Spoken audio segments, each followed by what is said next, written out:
Hello everyone. Good morning. ఈరోజు మనం ikigai బుక్‌లో చాలా పవర్‌ఫుల్ చాప్టర్ గురించి నేర్చుకోబోతున్నాం. ఈ చాప్టర్ పేరు మీరు చేసే ప్రతి పనిలో ఫ్లో, ఫ్లోను కనుగొనండి. ఓకే. ముందుగా నేను మీ అందరికీ ఒక చిన్న క్వెషన్ అడుగుతున్నాను. ఒక్కసారి మీ జీవితాన్ని గుర్తు చేసుకోండి. మీరు ఎప్పుడైనా ఏదైనా పని చేస్తూ సమయం ఎలా గడిచిపోయిందో కూడా తెలియకుండా ఉన్నారా? ఒక మూవీ చూస్తూ అరే! అప్పుడే 3 గంటలయిపోయిందా? అని అనిపించిందా? లేదా మీకిష్టమైన క్రికెట్ ఆడుతున్నప్పుడు అమ్మ పిలిచినా, ఇంకో 5 మినిట్స్ అన్న రోజులు గూడా ఉన్నాయి కదా! అని చెప్పారు. ఆ 5 మినిట్స్ ఒక గంట అయిపోతుంది. అలా జరిగితే అలా జరిగితే మీ ఒ మీ మీరు ఒక ప్రత్యేకమైన స్థితిలో ఉన్నారు. ఆ స్థితిని ఫ్లో అంటారు. ఇప్పుడు మనం ఇప్పుడు మన ప్రాబ్లమ్ ఏంటి? ఈ రోజుల్లో చాలా మంది చదువుతున్నారు. కానీ చదువు ఎంజాయ్ చేయడం లేదు. ఒక స్టూడెంట్ పుస్తకం తెరుస్తాడు. 2 నిమిషాలు చదువుతాడు. తర్వాత మొబైల్ చూస్తాడు. మళ్ళీ చదువుతాడు. మళ్ళీ నోటిఫికేషన్. మళ్ళీ వాట్సాప్, మళ్ళీ ఇన్‌స్టాగ్రామ్. ఒక గంట టేబుల్ దగ్గర కూర్చున్నా చదివింది మాత్రం 10 నిమిషాలే. ఇలా జరుగుతుందా? చాలా మందికి జరుగుతుంది. ఆఫీస్‌లో కూడా అదే పరిస్థితి. ఒక ఎంప్లాయీ పని చేస్తున్నాడు. కానీ ప్రతి 10 నిమిషాలకొకసారి క్లాక్ చూసుకుంటాడు. ఎందుకు? ఎప్పుడు లంచ్ టైమ్ వస్తుందా? ఎప్పుడు ఈవినింగ్ అవుతుందా? ఎప్పుడు ఇంటికి వెళ్దామా? అని. అంటే పని చేస్తున్నాడు కానీ, మనసు మాత్రం అక్కడ లేదు. ఇంట్లో కూడా అదే. ఒక అమ్మ వంట చేస్తుంది. కానీ, అయ్యో! ఇంకా వంట చేయాలి. ఇంకా పాత్రలు కడగాలి. ఇంకా పని ఉంది అని అనుకుంటుంది. పని ఆనందంగా లేదు. భారంగా ఉంది. ఎందుకు ఇలా జరుగుతుంది? ఒక్కసారి ఆలోచించండి. పని మారిందా? లేదు. మారింది మన ఆలోచన. మన దృష్టి, మన మనసు. అందుకే ఒక పని ఒకరికి ఆనందం, మరొకరికి భారం. ఓల్డ్ థింకింగ్‌లో పాత ఆలోచనలు మనం చిన్నప్పటి నుంచి ఒక విషయం వింటూ పెరిగాం. చదువు, మంచి మార్కుల కోసం, జాబు, సాలరీ కోసం, ఇంటి పని తప్పనిసరి పని. అంతే. ఎవరు పనిని ప్రేమించు, పనిని ప్రేమించు అని ఎక్కువగా చెప్పలేదు. అందుకే చాలా మందికి పని అంటే బర్డెన్, డ్యూటీ, కంపల్ కంపల్సరీ. ఓకే. కానీ జపాన్ మనకు ఒక గొప్ప విషయం చెబుతుంది.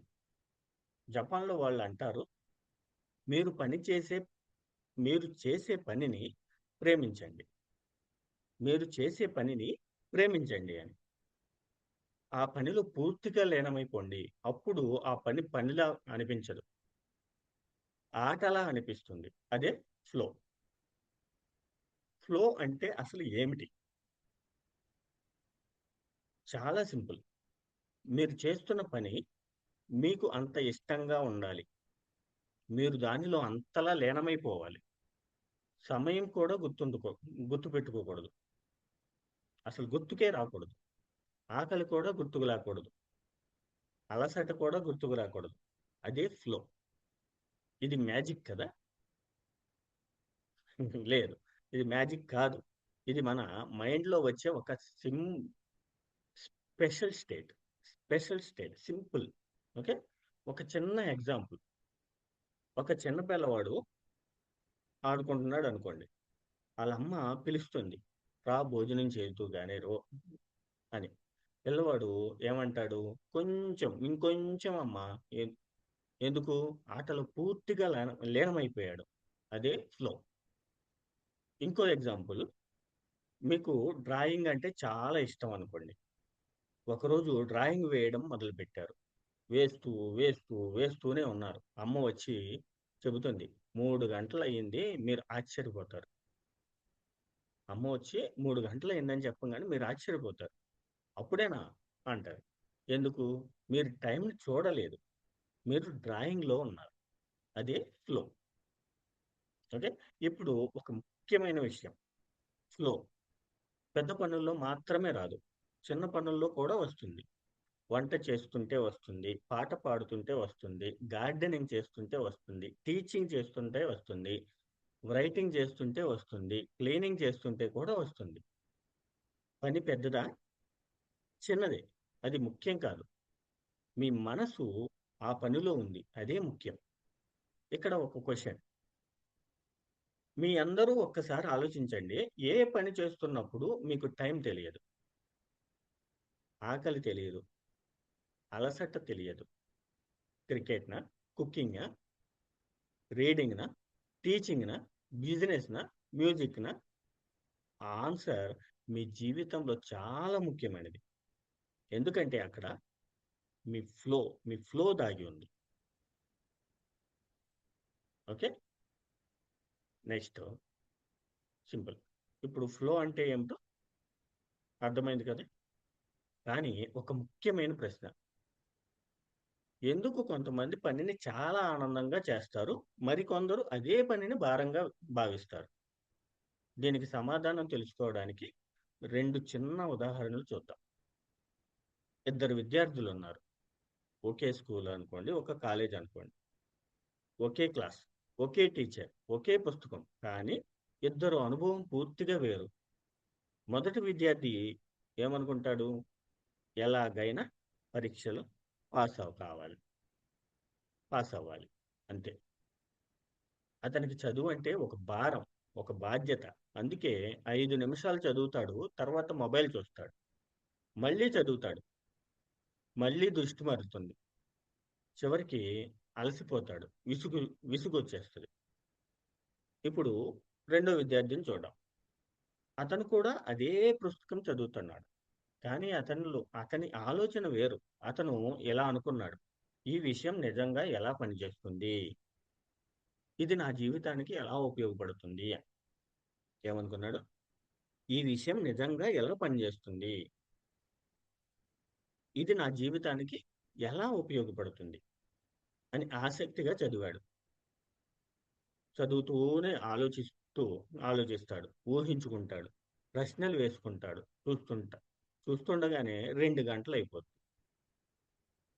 అతనికి సమయం కూడా తెలియదు. ఎందుకు? ఎందుకంటే అతను ఫ్లోలో ఉన్నాడు.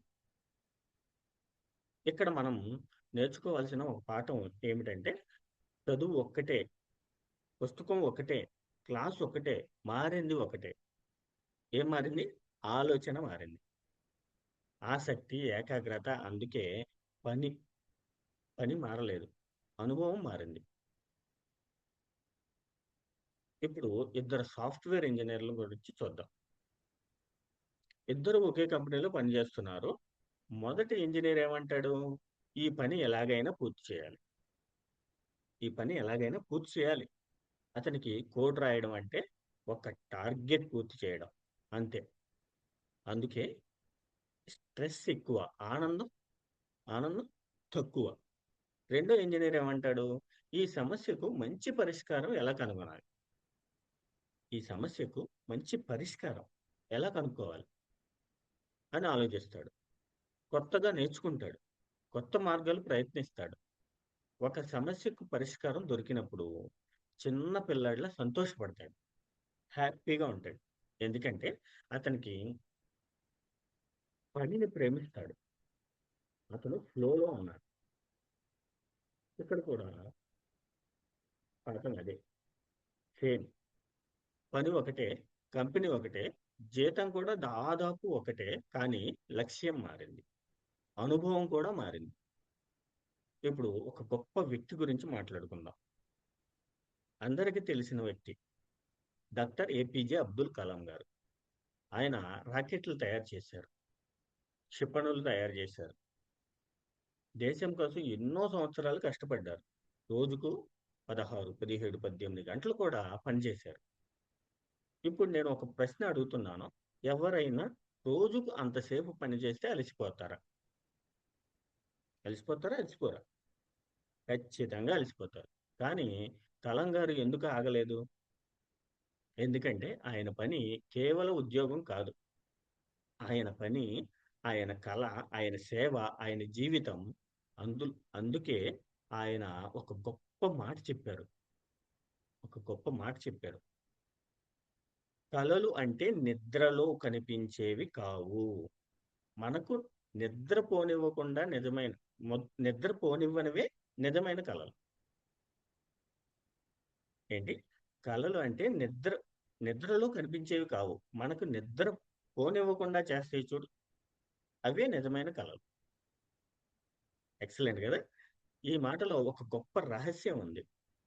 మనకు నిజంగా ఇష్టమైన పని దొరికితే అది మనల్ని లేపుతుంది, ముందుకు నడిపిస్తుంది. అదే ఫ్లో.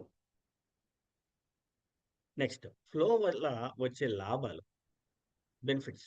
ఇప్పుడు మీకు ఒక ప్రశ్న. మీకు ఇష్టమైన పని చేస్తున్నప్పుడు అలసట ఎక్కువగా ఉంటుందా? లేదా తక్కువగా ఉంటుందా? చాలా సార్లు తక్కువగానే అనిపిస్తుంది. ఎందుకంటే మనసు ఆనందంగా ఉంటుంది. అందుకే ఫ్లో వల్ల 3 గొప్ప లాభాలున్నాయి. ఫస్ట్ వన్, పని ఆటలా అనిపిస్తుంది. రెండవది, ఒత్తిడి తగ్గుతుంది.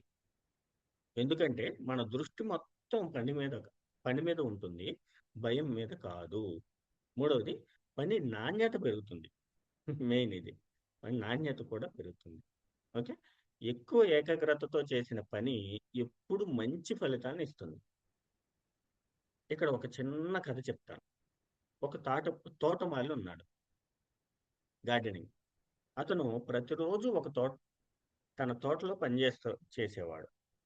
చెట్లతో మాట్లాడేవాడు. మొక్కలకు నీళ్లు పోసేవాడు. కొత్త మొక్కలు నాటేవాడు.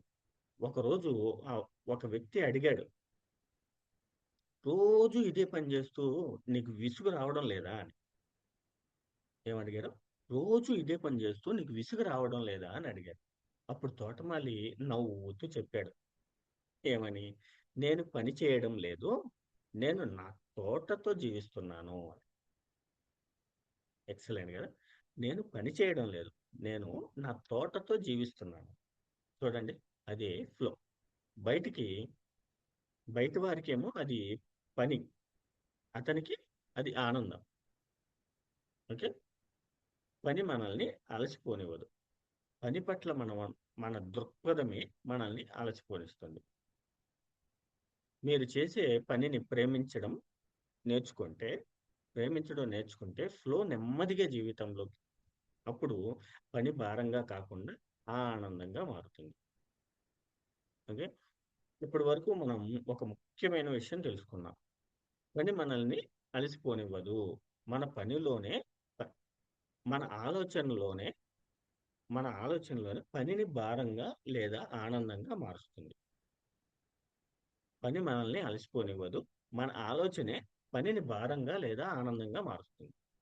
ఇప్పుడు ఇంకొక చాలా ముఖ్యమైన విషయం తెలుసుకుందాం. అది ఏకాగ్రత యొక్క శక్తి. ఒక చిన్న కథ చెబుతాను. ఒక వేటగాడు అడవికి వెళ్ళాడు. అక్కడ అతనికి 2 కుందేళ్లు కనిపించాయి. అతను అనుకున్నాడు, రెండింటిని ఒకేసారి పట్టుకుందాం అని. రెండింటిని ఒకేసారి పట్టుకుందాం అనుకున్నాడు. ఒక దాని వెనుక పరిగెత్తాడు. అది పారిపోయింది. మరో దాని వెనక పరిగెత్తాడు. అది కూడా పారిపోయింది. చివరికి అతనికి ఒక్క కుందేలు కూడా దొరకలేదు. ఎందుకు? ఎందుకంటే అతని దృష్టి ఒక్క దానిపై లేదు. మన జీవితంలో కూడా ఇదే జరుగుతుంది. చదువుతున్నాం, మధ్యలో మొబైల్, మళ్ళీ చదువు, మధ్యలో యూట్యూబ్, మళ్ళీ వాట్సాప్, మళ్ళీ ఇన్స్టాగ్రామ్, మళ్ళీ కాల్స్, మళ్ళీ నోటిఫికేషన్స్. చివరికి 2 గంటలు కూర్చున్నా సరిగా చదివింది 20 నిమిషాలు, 15 మినిట్స్ ఉంటుంది. 20 మినిట్స్. అందుకే ఒకసారి చాలా పనులు చేయాలని ప్రయత్నిస్తే ఏ పని కూడా బాగా పూర్తి కాదు. ఒకేసారి ఎక్కువ పనులు చేయాలనుకుంటే ఏ పని పూర్తి కాదు. ఇంకో ఉదాహరణ. ఒక వేటగాడు ఉన్నాడు. అతని చేతిలో ఒక బాణం ఉంది. అతను ఒకే లక్ష్యాన్ని చూస్తున్నాడు. ఒకే లక్ష్యాన్ని చూస్తాడు. మనసంతా అక్కడే ఉంటుంది. బాణం వదులుతాడు. బాణం నేరుగా లక్ష్యాన్ని తాకుతుంది. ఓకే. ఇప్పుడు అతను ఒకసారి 5 లక్షణాలు చూస్తే, 5 లక్ష్యాలు లక్ష్యాలని 5 పాయింట్స్ చూశాడు. బాణం ఎక్కడికి వెళ్తుంది? ఏ లక్ష్యాన్ని కూడా సరిగ్గా తాకదు. మన జీవితంలో కూడా ఇదే నిజం. ఒక సమయంలో ఒక పని, అదే విజయం. ఒక సమయంలో ఒకటే పని, అదే విజయం. ఒకే పని సూత్రం ఏంటి? నెక్స్ట్, ఈ రోజు నుంచి ఒక చిన్న అలవాటు ప్రారంభించండి. ఏ పని చేస్తున్నా ఆ సమయంలో అదొక్కటే చేయండి. చదువుతున్నారా? అయితే చదువు మాత్రమే చేయండి. భోజనం చేస్తున్నారా? భోజనం మాత్రమే చేయండి. వింటున్నారా? వినండి అంతే. వినడం మాత్రమే చేయండి. ఎవరితోనైనా మాట్లాడుతున్నారా? వారినే పూర్తిగా వినండి. వారు చెప్పేదే వినండి. ఇదే నిజమైన ఏకాగ్రత, కాన్సంట్రేషన్. పని మొదలుపెట్టే ముందు ఒక 3 ప్రశ్నలు. ఏంటంటే, ఏ పని మొదలుపెట్టినా 2 నిమిషాలు ఆగండి. మీకు మీరే 3 ప్రశ్నలు వేసుకోండి. ఫస్ట్‌ది, నేను ఇప్పుడు ఏ పని చేయబోతున్నాను? నేను ఇప్పుడు ఏ పని చేయబోతున్నానో స్పష్టంగా చెప్పుకోండి మీకు మీరు. రెండవది, ఈ పని పూర్తయిన పూర్తయితే నాకు ఏ ప్రయోజనం? ఎందుకు చేస్తున్నారో తెలుసుకోండి. మూడో ప్రశ్న, ఈ పని చేస్తున్నప్పుడు ఎలాంటి ఆటంకాలు రావచ్చు? ఎలాంటి ఇబ్బందులు రావచ్చు? మొబైల్‌నా? ఫోన్ కాల్‌నా? మాట్లాడే ఫ్రెండ్స్‌నా? నిద్రనా? నిద్రే వస్తది గదా! ముందుగానే ఆలోచించండి. అప్పుడు ఆటంకాలు, ఇబ్బందులు వచ్చినా మనసు దారి తప్పదు. ఒక చిన్న విజువలైజేషన్ చేద్దాం. పని మొదలుపెట్టే ముందు ఒక్క నిమిషం కళ్ళు మూసుకోండి. మీ పని పూర్తయిన తర్వాత ఎలా ఉంటుందో ఊహించుకోండి. మీరు ఆనందంగా ఉన్నప్పుడు ఊహించుకోండి. మీ లక్ష్యం నెరవేరినట్లు ఊహించుకోండి. మీరు హ్యాపీగా ఉన్నట్లు కూడా ఊహించుకోండి. ఈ చిన్న అలవాటు మనసుని సిద్ధం చేస్తుంది. స్ట్రాంగ్ చేస్తుంది. నెక్స్ట్, మీకు మీరే చెప్పుకోండి ఇలా. ప్రతిరోజు పని మొదలుపెట్టే ముందు ఒక వాక్యం చెప్పుకోండి. ఈ ఒక్క గంట నా జీవితాన్ని మార్చగలదు. This 1 hour changes my life. ఈ ఒక్క గంట నా జీవితాన్ని మార్చగలదు. ఈ ఒక్క వాక్యం మీ మనసుకు శక్తినిస్తది. ఎనర్జీనిస్తది. నెక్స్ట్, ఇప్పుడు మీకోసం 2 క్వెషన్‌లు. మొదటిది, ఏ పని చేస్తున్నప్పుడు మీకు సమయం తెలియదు? ఏ పని చేస్తున్నప్పుడు మీకు సమయం తెలియదు? బాగా ఆలోచించండి. ఇక్కడే మీ ఫ్లో దాగి ఉంది. రెండో ప్రశ్న, చివరిసారి మీరు పూర్తిగా మనసు పెట్టి చేసిన పని ఏది? చివరిసారి మీరు పూర్తిగా మనసు పెట్టి చేసిన పని ఏది? ఆ సమయంలో మీకు ఎలా అనిపించింది? ఆనందంగా, ప్రశాంతంగా, ఉత్సాహంగా? అదే ఫ్లో. ఈరోజు చేయాల్సిన చిన్న చిన్న పనులు. చిన్న పని. ఈరోజు ఇన్ ఇంటి దగ్గర మీకు చాలా ఇష్టమైన ఒక పని ఎంచుకోండి. అదే చదువు కావచ్చు, పుస్తకం చదవడం కావచ్చు, చిత్రం అంటే పెయింటింగ్, బొమ్మలు గీయడం కావచ్చు, వంట చేయడం కావచ్చు, రాయడం కావచ్చు, ఏదైనా సరే. కానీ ఒక నిమిషం ఆలోచించి గట్టి నిర్ణయం తీసుకోండి. 30 మినిట్స్, 30 నిమిషాలు మొబైల్ లేదు, టీవీ లేదు, ఎలాంటి ఆటంకం లేదు. కేవలం ఆ పని మీదే, ఆ పని మాత్రమే చేయండి. తర్వాత మీ మనసు ఎలా ఉందో గమనించండి. మీకు సమయం ఎలా గడిచిందో తెలియకపోతే మీకు సమయం ఎలా గడిచిందో తెలియకపోతే మీ ఫ్లోను అనుభవిస్తారు. ఓకే. ఈరోజు మొత్తం చాప్టర్‌లో మనం నేర్చుకున్న విషయం చెప్తాను. మొదటిది, పనిని ప్రేమించినప్పుడు ఫ్లో వస్తుంది. రెండవది, ఫ్లో వచ్చినప్పుడు సమయం, ఆకలి, అలసట మర్చిపోతాం. మూడవది, ఒక సమయంలో ఒక పని మాత్రమే చేయాలి. నాలుగవది, ఏకాగ్రత విజయానికి మూలం. ఓకే. ఐదవది, పని పట్ల ఒక దృక్పథమైన మన అనుభవాన్ని నిర్ణయిస్తుంది. పని పట్ల ఒక దృక్పథం మన అనుభవాన్ని నిర్ణయిస్తుంది. ఆరవది ఫ్లో. విజయానికి మాత్రమే కాదు, మనశ్శాంతికి కూడా కారణం. చివరిగా నేను మీ అందరికీ ఒక ప్రశ్న అడుగుతున్నాను. మీరు పని చేస్తున్నారా? లేక మీ పనిలో ప్రేమలో ఉన్నారా? హ్మ్. ఈ రెండిటి మధ్య చాలా పెద్ద తేడా ఉంది. పని చేస్తున్న వారు సమయం కోసం ఎదురు చూస్తారు. పనిని ప్రేమించేవారు సమయం ఎలా గడిచిపోయిందో కూడా మర్చిపోతారు. అందుకే ఈ రోజు నుంచి ఏ పని చేసినా మనసంతా పెట్టి చేయండి. చిన్న పని అని తక్కువగా చూడకండి. ప్రతి పనిని ఆనందంగా వెతకండి. అప్పుడే మీ జీవితం మారుతుంది. ఈరోజు చాప్టర్ యొక్క ముఖ్య సందేశం, మెయిన్ పాయింట్ చెప్తాను. మీరు చేసే పనిని ప్రేమించండి. దానిలో పూర్తిగా లీనమవ్వండి. అప్పుడు పని భారంగా కాకుండా ఆనందంగా మారుతుంది. గుర్తుంచుకోండి. ఫ్లో అంటే ఎక్కువ పని చేయడం కాదు. ప్రతి క్షణాన్ని పూర్తిగా జీవించడం. Okay. That's all friends. Thank you.